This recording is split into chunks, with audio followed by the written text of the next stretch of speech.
नमस्कार, स्वराज एक्सप्रेस में आप सभी का स्वागत है। स्वराज सेहत में मैं हूं आपके साथ कविता पांडे। स्वराज सेहत में हम कई मुद्दों पर बात करेंगे। हमारे साथ मौजूद हैं रजनी देश पांडे जी, भाभा यूनिवर्सिटी भोपाल से हैं। मैम, बहुत स्वागत है आपका जी। सबसे पहले हम सवाल आपसे करेंगे, डी फार्मेसी क्या है? मैम, मैं अपने दर्शकों को बताना चाहूँगी, डी फार्मेसी एक बहुत ही अच्छा छोटा कोर्स है उन बच्चों के लिए जो फार्मेसी में अपना कैरियर बनाना चाहते हैं। ये एक आइडियल चॉइस है स्टूडेंट्स के लिए जो जल्दी से जल्दी कैरियर फार्मेसी में बना के, जैसे कि मेडिकल की शॉप डाल सकते हैं, हॉस्पिटल में फार्मासिस्ट के तौर पे काम कर सकते हैं, रेलवेज में फार्मासिस्ट के तौर पे काम कर सकते हैं। डी फार्मेसी की जब हम एलिजिबिलिटी की बात करते हैं तो इसके लिए स्टूडेंट्स को 10+2 कोई भी रिकॉग्नाइज्ड बोर्ड से क्लियर करना रहेगा, जिसमें कि बायोलॉजी या मैथ्स ये सब्जेक्ट कंपलसरी रहेंगे, अनिवार्य रहेंगे। और अब हम परसेंटेज की बात करते हैं इसमें, तो जनरल कैटेगरी के बच्चों को 45% मस्ट है, मिनिमम 45%, और SC ST OBC को 40% मिनिमम एक्सेप्टेबल है। फिर इसके बाद में डी फार्मा करने के बाद में बच्चा अगर आगे पढ़ना चाहे तो वो फिर B pharma followed by M pharma, फिर PhD, ऐसे एक पूरी की पूरी एक हम कह सकते हैं ट्रेन चलती है फार्मेसी की कैरियर में, जिसमें कि जो शॉर्टेस्ट कैरियर है वो है डी फार्मा।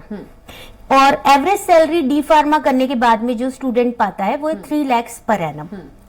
अब मैं आपको बताऊंगी कि डी फार्मा में बेसिकली हम बच्चों को क्या क्या सब्जेक्ट्स के बारे में बताते हैं। जैसे कि इसमें मैम, जैसे डी फार्मा में फार्मास्यूटिक्स एक सब्जेक्ट हम फर्स्ट ईयर का लेते हैं, तो इसमें स्टूडेंट्स को जितनी भी अपनी दवाइयां हैं, टैबलेट, कैप्सूल, इमल्शन, सस्पेंशन, इन सभी का फॉर्मुलेशन, मेरिट्स, डीमेरिट्स, पैकेजिंग बनती कैसी है लैब में, उनमें क्या क्या चीजें डलती हैं। फार्मास्यूटिक्स ऐसा सब्जेक्ट है, बिना दवाई के कोई जिंदगी नहीं है। हर दिन आप देखिए मेडिकल शॉप्स, बिना मेडिसिन के आप नहीं चल सकते। जिस रेट से डॉक्टर्स हैं उसी रेट से मेडिकल शॉप्स भी हैं। तो इसमें ये सारे चीजों का फॉर्मुलेशन सिखाया जाता है बच्चों को, और उनका पैकेजिंग और मेरिट डीमेरिट्स। इसी तरीके से मैम अगले सब्जेक्ट पे चलते हैं।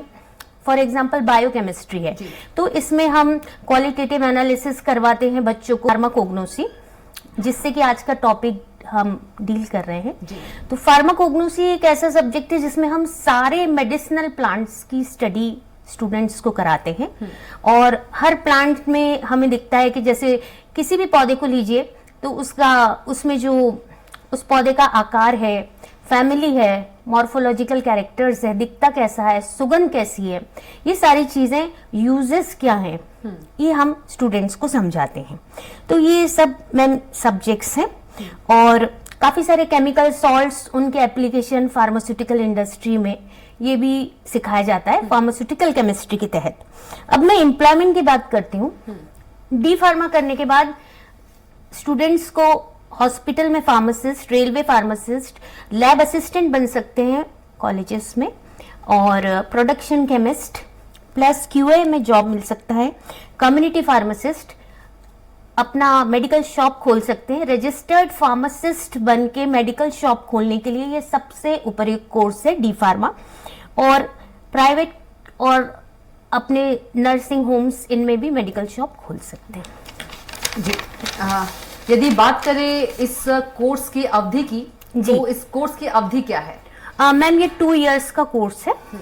और 2 years की पढ़ाई के बाद में स्टूडेंट को एक 3 महीने की हॉस्पिटल ट्रेनिंग करनी पड़ती है, जो जरूरी है। हॉस्पिटल ट्रेनिंग है या फिर किसी मेडिकल शॉप पर भी वो ट्रेनिंग कर सकते हैं। और इस ट्रेनिंग की अवधि रहती है 500 आवर्स, 3 months की रहती है मिनिमम। और उन्हें कोई भी रजिस्टर्ड फार्मेसी के यहाँ ही ये ट्रेनिंग प्राप्त करनी होती है, उसके बाद ही वो मेडिकल शॉप खोल सकते हैं। जी बिल्कुल। यदि बात करें डी फार्मेसी का स्कोप आज के दौर में क्या है, बच्चों को डी फार्मेसी क्यों करना चाहिए? मैम, इसका जो सबसे आजकल के टाइम पे जो मैक्सिमम स्कोप चल रहा है डी फार्मा का, कि आपने जैसे ये ट्रेनिंग खत्म करी, आप इमीडिएटली आपको लाइसेंस मिलता है फार्मेसी मतलब ड्रग स्टोर, मेडिकल शॉप खोलने का। ये इसका सबसे पहला स्कोप है। और फिर जैसे जैसे मैंने बताया कि हॉस्पिटल्स में जितनी फार्मेसीज हैं वहां पर एज अ फार्मासिस्ट आपको रख लेंगे। आप प्रिस्क्रिप्शन पढ़िए, दवाई को डिस्पेंस करिए, ये सब भी हम सिखाते हैं इसमें, ये रहेगा। ऐसी रेलवेज है, उसमें है एमआर बन सकते हैं, मेडिकल रिप्रेजेंटेटिव बन सकते हैं फार्मास्यूटिकल इंडस्ट्रीज में, प्रोडक्शन केमिस्ट बन सकते हैं। जितनी भी कंपनीज हैं, जैसे फार्मास्यूटिकल कंपनीज हैं, कोपरान, सिप्ला, मर और भी। ठीक है जी, यदि देखा जाए मैम हर्बल्स जो प्लांट है उसकी तरफ लोग बढ़ रहे हैं, क्या कुछ इसका कारण है? मैम हर्बल प्लांट्स की तरफ आजकल साइंटिस्ट और डॉक्टर्स का रुझान बहुत ज्यादा हो रहा है। इसका एक मेन कारण मैं आपको बताऊंगी कि एलोपैथिक ड्रग्स का साइड इफेक्ट बहुत ज्यादा रहता है। बिना साइड इफेक्ट्स के कोई भी एलोपैथिक ड्रग्स नहीं रहती है। तो इसीलिए लोगों ने देखा कि आजकल कुछ ऐसी प्रिवेलिंग डिजीजेज हैं, कुछ ऐसी बीमारियां हैं, फॉर एग्जांपल ओबेसिटी जिसको कि हम बोलते हैं मोटापा, साथ ही गंजापन, ये दो ऐसी बीमारियां हैं जो बहुत ज्यादा प्रचलित हैं। इनके लिए एलोपैथिक ड्रग्स हैं लेकिन उनमें बहुत साइड इफेक्ट्स हैं। मोटापे के लिए बेरियाट्रिक सर्जरी है लेकिन वो बहुत कॉस्टली है, प्लस उसका जो सक्सेस रेट है वो अगर हम मैम बात करते हैं 0 to 10 के स्केल में, तो उसका सक्सेस रेट सिर्फ 1 या 2 है। इनफैक्ट अगर किसी का वेट 85 है और वो सर्जरी फेल होती है तो उसका वेट ऑटोमेटिक डबल हो जाता है, जो कि बहुत नुकसानदेह है बॉडी के लिए। तो इसीलिए साइंटिस्ट और बाकी डॉक्टर्स ने ऐसे जा रहे हैं, वो हर्बल प्लांट्स की तरफ जा रहे हैं। बहुत रिसर्च चल रही है प्लांट्स में, क्योंकि प्लांट्स में बहुत से ऐसे केमिकल कॉन्स्टिट्यूएंट्स हैं, ऐसे तत्व हैं जो हमारा वजन कम करने में हेल्प करेंगे। इसी तरह ऐसे केमिकल कॉन्स्टिट्यूएंट हैं जो बाल उगाने में, गंजापन दूर करने में मदद करेंगे। हेयर ट्रांसप्लांटेशन बहुत प्रचलित है, बट एक तो वो बहुत कॉस्टली है और दूसरा साइड इफेक्ट्स रहेंगे। तो इसी वजह से साइंटिस्ट और डॉक्टर्स अपना पूरा रुझान, अपना स्टडीज प्लांट्स की तरफ कर रहे हैं ताकि इन सब बीमारियों को भी अपन आयुर्वेद से दूर कर सकें। बिल्कुल, यदि हर्बल प्लांट्स की हम बात कर रहे हैं, गिलोय की बात करेंगे हम, गिलोय का क्या इस्तेमाल है मेडिकल दृष्टि से? जी जी,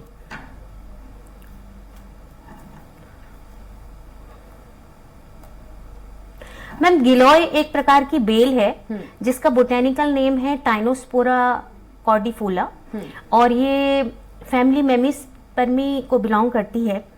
ये बेल मैम बहुत सी ट्रीज के ऊपर चढ़ती हुई नजर आती है, गार्डन में, आंगन में, पार्क में। यहाँ पर अक्सर ये जंगल और झाड़ियों में पाई जाती है, बट अब लोग इसे घर पर भी लगाते हैं क्योंकि इसकी उपयोगिता बहुत ज्यादा है। तो जब हम इसकी मेडिसिनल वैल्यू की बात करते हैं तो ये मैम डायबिटीज के लिए बहुत ज्यादा उपयोगी है, डेंगू फीवर के इलाज के लिए भी उपयोगी रहा है। जैसे हम डायबिटीज की बात करें तो गिलोय का 1 से 2 चम्मच गिलोय का जूस सुबह खाली पेट पिएंगे 1 कप में मिला के, तो ये आपका डायबिटीज कम करेगा, शुगर लेवल कम करेगा, इंसुलिन का सिक्रीशन बढ़ाएगा और वजन कम करने में हेल्प करेगा। गिलोय के मैम डंठल है, लीफ है, ये सारी चीज, पत्ती है, ये सब इस्तेमाल में आता है। जैसे कि डेंगू फीवर की बात करें तो डेंगू फीवर में बुखार को कम करने के लिए और साथ में हमारे जो ब्लड प्लेटलेट्स का काउंट है उनको बढ़ाने के लिए हमें गिलोय का सत या गिलोय का जूस पानी में मिला के सुबह 1 कप सुबह शाम लेना है जी, ये गिलोय। बिल्कुल, अब एलोवेरा की ओर बढ़ेंगे। यदि हम एलोवेरा की बात करें तो एलोवेरा का मेडिसिनल वैल्यू क्या है? एलोवेरा मैम आजकल के दौर में एक बहुत ही पसंद करने वाला प्लांट है और हर घर में आपको एलोवेरा दिखेगा।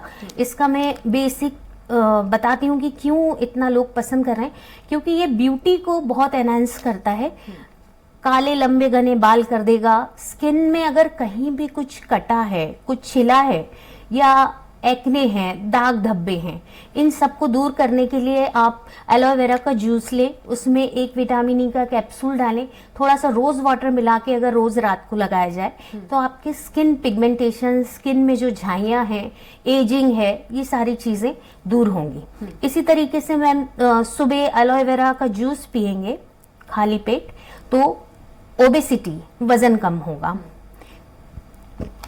अगर किसी को सर दर्द है तो एलोए वेरा जेल में दारुन हल्दी मिलाकर उस एरिया पर अपन, सर दर्द है तो वहां पर अपन लेप करेंगे तो दर्द हटेगा। इसी तरीके से आंखों में जलन है, इन्फ्लेमेशन है, दर्द है, लाली है, सूजन है, उसमें भी एलोए वेरा के जेल में दारुन हल्दी मिला के 2 कॉटन बॉल में रख के बारी बारी से आंख पे रखेंगे तो ठंडक मिलेगी। ये एलोए वेरा है। और मेनली तो एलोए वेरा बहुत ही अब खूबसूरती के लिए बहुत ज़्यादा जाना पहचाना जाता है। आज के कॉस्मेटिक इंडस्ट्रीज में एलोए वेरा एक बहुत ही प्रबल कंपोनेंट है। जी, मतलब ये कहा जा सकता है जो आप तमाम हर्बल प्लांट्स की बात कर रहे हैं, खूब सारी उपयोगिता है इन हर्बल प्लांट्स। बिल्कुल मैम, जी जाहिर है। जी, अब बढ़ेंगे बेल की ओर। बेल का क्या वैल्यू है, मेडिसिनल वैल्यू की बात करें तो? जी मैम, जब भी गर्मी का मौसम आता है तो हमने देखा है कि लोगों को लू लग जाती है, तो बेल एक ऐसा फल है, एक तो मैं बताना चाहूंगी कि ये बहुत ही पवित्र फल है। इसका उपयोग हम मंदिरों में शिव जी के सामने बेल का फल चढ़ाते हैं, बेल की पत्तियां चढ़ाते हैं, तो ये हम लोगों के लिए एक बहुत पवित्र फल है। दूसरी चीज, अगर कोई भी पाचन समस्या है, कोई भी पेट की समस्या है, तो उसमें बेल का जूस, बेल का शरबत, ये सारी चीजें बहुत उपयोगी हैं। जैसे अगर किसी को इंडाइजेशन है तो वो बेल की गिरी का चूर्ण ले सकता है रात में पानी में मिलाकर, और इंडाइजेशन की प्रॉब्लम, कॉन्स्टिपेशन की प्रॉब्लम दूर हो जाएगी। इसी तरीके से अगर डिस्मेनोरिया है, बहुत समय तक पीरियड्स आते हैं किसी महिला को, तो उसमें भी बेल का शरबत हेल्प करेगा। जी, बिल्कुल। आप जो सारे तमाम जो आप हर्बल प्लांट्स के बारे में बता रहे हैं वो तो सुंदरता बढ़ा ही रहे हैं, साथ में मेडिकल के रूप में भी वो इस्तेमाल हो रहे हैं। जी जी, मतलब उनकी दोनों तरफ से बिल्कुल मैम। जी, जैसे बेल की अगर हम बात करें तो ये डायबिटीज, डायरिया, डाइसेंट्री, इन सभी चीजों में अगर हम बेल का जूस सुबह शाम लेंगे तो बिल्कुल दूर हो जाएंगी ये सब चीजें। जी, यदि हम बात करें, जो हम हर्बल प्लांट्स की बात कर रहे थे, जो आपने डिस्क्राइब किया, ये किस किस फैमिली को बिलोंग करते हैं? अच्छा जी मैम, जैसे कि मैं सहजन की बात यदि करूं, ड्रमस्टिक, जिसको मुनगा भी कहते हैं, और सहजन जो है बहुत ज्यादा मात्रा में इंडियंस हम लोग रोजमर्रा में दाल, सांबर, वेजिटेबल सूप में डालते हैं। ये प्रोटीन से भरपूर है और इसका फैमिली है मोरंगेरेसी। ये जिस परिवार को बिलोंग करती है ये मोरंगेरेसी है। एलोवेरा की बात करते हैं तो इसका, इस फैमिली का नाम है लिलियेसी। फिर गिलोय मेमिस्पी को बिलोंग करती है। जी बिल्कुल। यदि और जी अश्वगंधा सोलेनेसी फैमिली को बिलोंग करती है। और जी, इन सब के और जो आपने नाम डिस्क्राइब किए, उन सब पे क्या उपयोगिता है? जैसे हम सहजन की बात करते हैं तो सहजन तो बहुत ही अच्छा गुणकारी प्लांट है। हर घर में सहजन का पेड़ दिख जाता है, घर में नहीं दिखेगा तो आंगन में दिखेगा। इसकी जो मोटी हरी ताजी पत्तियां रहती हैं, अगर जो जी फलियां रहती हैं उनमें बहुत आयरन पाया जाता है, और उनमें कम से कम, जैसे अगर हम 100 ग्राम भी यूज करते हैं वो फलियों को किसी भी फॉर्म में, तो हमारे पास में 9.8 ग्राम प्रोटीन्स प्राप्त होता है। और मुनगा में काफी सारे विटामिन हैं, B1 है, B6 है, पेंटोथेनिक एसिड है, आयरन है, कैल्शियम है, बहुत सारी चीजें हैं। और जो आपका ड्रमस्टिक है, कैल्शियम, आयरन, कॉपर, मैंगनीज, ये सारे तत्वों से ये भरपूर है। जब हम इसकी उपयोगिता की बात करते हैं तो सबसे पहले ये हमारे आजकल डायबिटीज का मरीज हर घर में मिलेगा, ब्लड शुगर लेवल को कम करता है। काफी सारे आयुर्वेदिक पेन ऑयल्स हैं जिनमें कि मोरिंगा की पत्तियों का इस्तेमाल करते हैं, तो वो जोड़ों के दर्द को कम करता है। हमारी एकाग्रता, कंसंट्रेशन, फोकस, पूरे दिन में जब हम काम करते हैं तो हमें काफी सारा फोकस और कंसंट्रेशन लगता है, तो मेमोरी को बूस्ट करना, कंसंट्रेशन बढ़ाना, एकाग्रता, उन सब चीज़ों के लिए आपके लिए जो ड्रम स्टिक है बहुत अच्छा है। इसी तरीके से फर्टिलिटी की यदि मैं बात करूं तो मुनगा फर्टिलिटी इंक्रीज करता है, मेल्स में स्पर्म काउंट बढ़ाता है, उनके स्पर्म्स को क्वालिटी इंप्रूव करता है। जी, जो चेहरे पर दाग धब्बे हो जाते हैं उसमें भी ये ब्लड प्यूरिफायर की तरह काम करता है। अगर ब्लड साफ रहेगा तो चेहरे पे दाग धब्बे, एक्ने ये सब नहीं आएगा। इसी तरीके से टिश्यूज, अगर चोट लगती है, हमारी स्किन कहीं से टूट जाती है, फट जाती है, तो उसमें भी हम मोरिंगा का पेस्ट लगा सकते हैं लीफ का, तो वो भी हेल्प करती। प्लस खाने में तो मोरिंगा इस्तेमाल करते हैं। इसी तरीके से पेट में से कीड़े, अपने पेट के अंदर अगर कभी भी इंटेस्टाइनल वर्म्स हैं, पेट के कीड़े को मारता है मोरिंगा का सेवन। और प्रेगनेंसी में मोरिंगा लाभकारक है, लाभदायक है। हेल्दी प्रेगनेंसी को इनिशिएट करता है मोरिंगा। जी, तो मोरिंगा प्रेगनेंसी में दिया जा सकता है। जी। आपने इतने सारे हर्बल प्लांट्स के जो उपयोगिता बताए, आसपास ही हमारे घर में ही मौजूद हैं सारी दवाइयाँ, ये कहा जा सकता है? बिल्कुल बिल्कुल। जी। अच्छा, एक और सवाल है, जैसे कि यदि डी फार्मेसी किसी को करना है तो क्या योग्यता होनी चाहिए उसके लिए, एडमिशन के लिए? अगर किसी को डी फार्मेसी जैसे भाभा यूनिवर्सिटी से करना है तो हमारा कॉलेज जो भाभा पॉलिटेक्निक फार्मेसी है 2003 से है एमपी में, और पीसीआई आरजीपीवी एआईसीटी से ये एफिलिएटेड है। और इसके लिए 12th में जैसे कि मैंने बताया बायोलॉजी या मैथ्स होना चाहिए, और 45% जनरल बच्चों के लिए है मिनिमम परसेंटेज, और 40% SC ST OBC के लिए है। जी। यदि प्लेसमेंट की बात करें, मैम इसमें ऐसा रहता है, प्लेसमेंट की बात करते हैं अपन तो स्टूडेंट्स जब अपना ट्रेनिंग कंप्लीट कर लेते हैं उसके बाद में हमारे यहाँ फार्मास्यूटिकल कंपनीज विजिट करती हैं, और वो जैसे कि कोपरान है, सिप्ला है, और भी हैं, मर्क हैं, मैक्सन है, और वो फिर जिनके परसेंटेज अच्छे होते हैं या फिर हम एक ग्रुप डिस्कशन एक्टिविटी कराते हैं, उसमें इंडिविजुअल स्टूडेंट अपना परसेंटेज भी बताता है और एक जीडी भी हम कराते हैं, जिससे कि उनका प्लेसमेंट्स, जिनके अच्छे परसेंटेज हैं उन्हें बिल्कुल फार्मास्यूटिकल कंपनीज में मिलता है जॉब।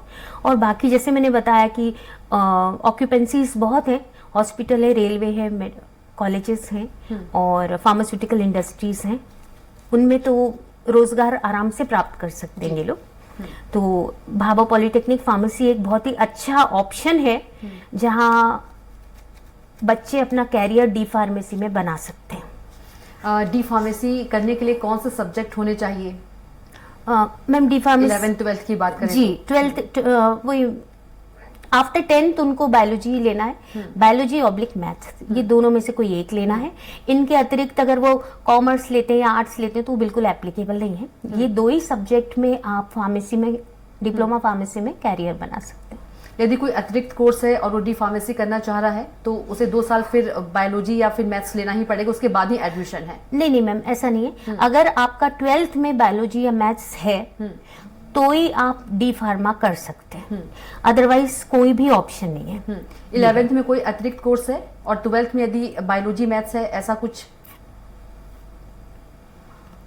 या 11th 12th दोनों में ही जी compulsory बिल्कुल है? बिल्कुल सही कह रही हैं आप। जी। 11th और 12th में बायोलॉजी प्लस मैथ ऑब्लिक में करेंगे, बायोलॉजी ऑब्लिक मैथ्स में से कोई एक सब्जेक्ट होना अनिवार्य है। बिल्कुल। डी फार्मेसी बच्चे क्यों करें, क्या इसके फायदे हैं? जैसे कि अभी अपन बात कर रहे थे कि मेन तो उनका, कुछ बच्चे होते हैं जो लगातार पढ़ते हैं, जैसे डी फार्मा के बाद उनका फाइनेंशियल बैकग्राउंड अच्छा रहता है तो वो बी फार्मा भी करते हैं, एम फार्मा भी करते हैं। लेकिन कुछ बच्चे डी फार्मा के बाद डायरेक्ट रोजगार पाना चाहते हैं, जैसे मैंने स्टार्टिंग में कहा था कि सबसे शॉर्टेस्ट कोर्स है फार्मेसी कैरियर बनाने के लिए, तो उसमें फिर उनका जो मेडिकल शॉप है और इस तरह की जो कोर्सेज हैं, मतलब एक बिना लंबी पढ़ाई के आपको तुरंत रोजगार देगा डी फार्मेसी। ऐसा जी। कुछ आप टिप्स देना चाहते हैं हमारे दर्शकों को, या जो बच्चे डी फार्मेसी करना चाह रहे हैं और वो कंफ्यूज हैं? जी, हाँ, मैं यही कहना चाहूँगी कि डी फार्मेसी एक बहुत ही बेहतरीन कोर्स है, जैसे कि हमारे कॉलेज से भी अच्छे से किया जा सकता है। और भाभा यूनिवर्सिटी पीसीआई से पूरी तरह एफिलिएटेड है। अच्छी हमारे यहाँ सारे लैब्स हैं, उसमें इक्विपमेंट्स हैं, बिल्कुल अपडेटेड फैकल्टीज़ हैं, टेक्निकल नॉलेज है, हर सब्जेक्ट के हम प्रैक्टिकल्स कराते हैं। इक्विपमेंट केमिकल्स से बिल्कुल हमारी लैब्स में सभी चीज़ें हैं। अच्छा रिजल्ट आता है, 80% जी लगभग आते ही है। तो बच्चे अपना कैरियर यहाँ ट्राई कर सकते हैं, उनका मंगल भविष्य है भाभा पॉलिटेक्निक फार्मेसी में। जी बिल्कुल। अभी आप बात कर रही थी कोर्सेज के बाद जो रोजगार है वो जल्द मिल जाता है। जी जी। यदि हम सैलरी की बात करें, स्टार्टिंग सैलरी हाँ, क्या होती है? क्योंकि starting- बच्चों के मन में भी ये सवाल उठ रहे होंगे, जो देख रहे होंगे बच्चे। जी मैम, स्टार्टिंग सैलरी है 3 लाख पर एनम, तो साल का 3 लाख स्टार्टिंग सैलरी रहेगा। तो कहीं ना कहीं 2 साल के कोर्स करने के बाद रोजगार तुरंत जो है उपलब्ध हो जी, जाते हैं, ये कहा जा एक सकता है। बहुत बड़ी उपलब्धि है कि बिना एक बहुत लंबे शेड्यूल को छोड़ते हुए अपन एक क्विक रोजगार के लिए बढ़े, तो वो डी फार्मेसी। यदि बात करें इसमें कौन कौन से सब्जेक्ट्स होते हैं और हाँ, जरूर मैम। जैसे जब हम डी फार्मेसी में फर्स्ट ईयर में देखें तो स्टूडेंट्स को फार्मास्यूटिक्स रहेगा, जिसमें मैंने बताया आपको कि अलग अलग दवाइयों के बारे में फॉर्मुलेशन और पैकिंग हम सिखाएंगे उनको। वो बेसिकली दवाइयाँ, टैबलेट, कैप्सूल, इमल्शन, सस्पेंशन से डील करेगा।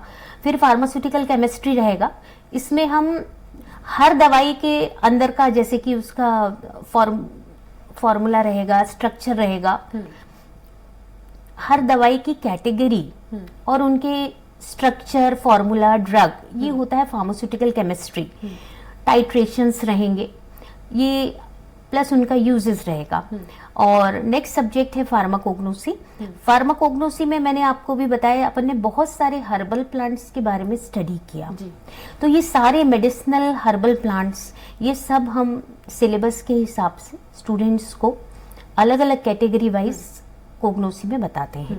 फिर बायोकेमिस्ट्री में मैंने बताया सारे बायो मॉलिक्यूल्स हैं, फिर कार्बोहाइड्रेट्स है, लिपिड्स है, प्रोटीन्स है, फैट्स है, इन सब की एनालिसिस, इनकी प्रॉपर्टीज, यूजेस, ये बायोकेमिस्ट्री में रहेगा। जी। और अगर हम अपने बॉडी की बात करें तो ये एक बहुत ही इंटरेस्टिंग सब्जेक्ट है जिसके बारे में मैं अब बता रही हूँ, वो है ह्यूमन एनाटॉमी एंड फिजियोलॉजी। हमारे पूरे शरीर की रचना, हर एक, जैसे कि मैं एग्जाम्पल के लिए ही बताती हूँ, रिप्रोडक्टिव सिस्टम, इसी तरीके से हमारे बॉडी में कितने सिस्टम्स हैं, उनमें क्या क्या टिश्यूज हैं, सेल्स हैं, स्ट्रक्चर हैं, वो कैसे, उनका सब फंक्शन कैसे चलता है, पूरी बोन्स, ये सारी चीज़ें ह्यूमन एनाटॉमी फिजियोलॉजी में है। और लास्टली एक नया सब्जेक्ट अभी 2 साल पहले इंक्लूड किया गया है पीसीआई से, वो है सोशल फार्मेसी। वो एक बहुत ही अच्छा सब्जेक्ट है। इस सब्जेक्ट से हम स्टूडेंट्स को अपने आसपास समाज में क्या चल रहा है, जैसे आपको एक एग्जांपल के लिए बताती हूँ मैं कि काफ़ी सारे वृद्धाश्रम खुल रहे हैं, हम डेली देखते हैं। तो ये वृद्धाश्रम खुल रहे हैं, वहाँ का उनको विजिट कराना, वहाँ पे जो लोग रहते हैं उनसे मिलवाना। इसी तरीके से ऑर्फनेज हैं, तो समाज से बच्चों को जोड़ना, ये है सोशल फार्मेसी। प्लस हमारे बच्चे जाके जगह जगह स्लम एरिया में, गांव में लोगों को जागृत करते हैं दवाइयों के बारे में, डिजीज के बारे में, किस बीमारी के लिए कौन सा दवाई लेना चाहिए, क्या प्रिकॉशन लेना चाहिए। खासकर गांव-गांव में जाकर लोगों को हम बताते हैं फार्मेसी वाले कि क्या उनको लेना है, किस बीमारी में स्वच्छ कैसे रहना है, स्वच्छता कैसे रखनी है। तो ये सारी चीज़ें सोशल फार्मेसी में आती हैं। ठीक है मैम, आपका बहुत ही धन्यवाद स्वराज सेहत में आने के लिए। Thank you so much. तो ये थी हमारे साथ भाभा यूनिवर्सिटी पॉलिटेक्निक फार्मेसी की रजनी देशपांडे जी, जिन्होंने डी फार्मेसी को लेकर जो तमाम सवाल आपके मन में थे उसके जवाब दिए। आप भी यदि डी फार्मेसी करना चाहते हैं तो बिल्कुल आप कीजिए। और इसी के साथ स्वराज सेहत में इतना ही। आप देखते रहिए स्वराज एक्सप्रेस। नमस्कार।